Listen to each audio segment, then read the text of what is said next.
Hi, Ted. Thanks for making time to see me today. Of course. First off, I want to congratulate you on landing the Starling account. Thank you. I wanted to meet today so that we could talk about that experience and explore how to better support your team and mine as we move forward. Would that be okay? Sure. Great. So, to make sure we're starting on the same page, if we were to look at this through the company's lens, what is your understanding of what we're trying to accomplish? Well, senior management has made it clear that it's absolutely essential that we grow the business by 10% in a very short term, and that we accomplish this in a sustainable manner. And by sustainable, you mean? Well, we grow the business in a way that doesn't place our people at risk, and that it's a solution for the long term, and that it's not just a short-term fix. Agreed. Whatever we do, it also has to be done in a way that protects our margins. No sense in growing revenues if the costs are too high on the other end. Of course, that goes without saying, absolutely. Then we agree. So if the goal is to grow revenues without compromising the margin or putting our people at risk, how do you think we're doing? I think we're doing really well. My people are out there busting their butts all the time, making sales. I see that. Our biggest challenge is that the growth isn't going to come from existing clients. It has to come from winning new ones. And I'm sure you understand the marketplace is under a lot of pressure right now with a lot of smaller, newer competitors that are more nimble, they're more aggressive. They're able to provide more quickly than we can. I mean, we can manage the expectations of our current clients, but to attract new ones, well, that has more to do with our ability to deliver quickly. Look, I really appreciate the extra attention you gave to the Starling account. That made all the difference for us. I'm really glad we could come through for you. What I'm hearing you say is that we need to develop faster response times in order to support you, particularly for gaining new clients. Is that correct? Yeah, that's right. Can you give me a sense of what to expect? What percentage of the work over the next 2 or 3 months is likely to need that kind of response time?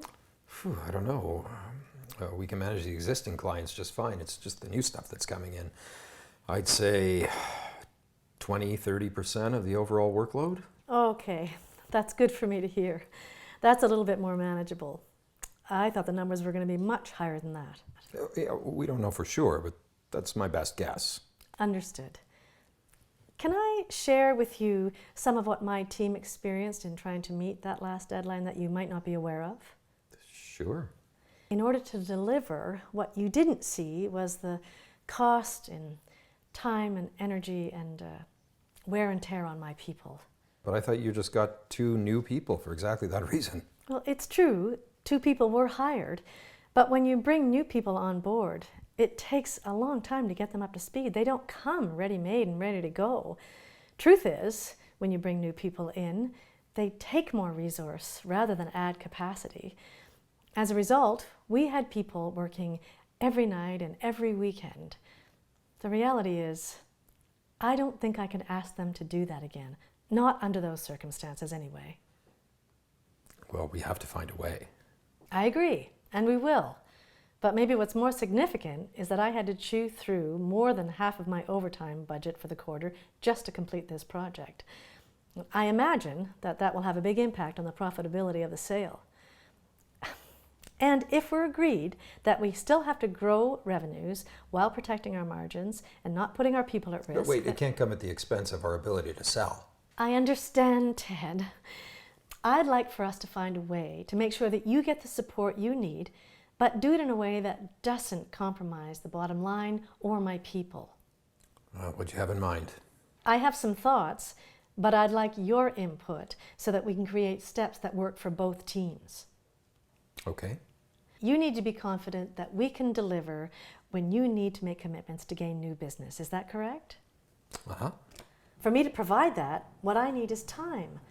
The more advance notice I have, the more able I will be to allocate resources so as not to overextend my people. How much advance notice? Well, the more the better. Even if I know what's in the pipeline would be helpful. Would that be a possibility? Yeah. What if we meet for coffee at the beginning of each week? I can tell you what we're working on, what stage we're at in the cycle, what's about to close, and when. Would that help? That would help a lot. I could even probably tell you in advance what we can firmly commit to, and probably even let you know if overtime will be needed on a case-by-case basis. That would be good information to have. Great. And can I make one request? Could you communicate that 6 weeks is still the promised delivery time for anything that isn't new business? That way we can spend the extra time and focus on getting you what you need. Sure, sounds reasonable. I can make that happen. Great, I look forward to sharing that with my team. So can we start Monday morning, 9 a.m.? Great. See you then. Thanks, Ted.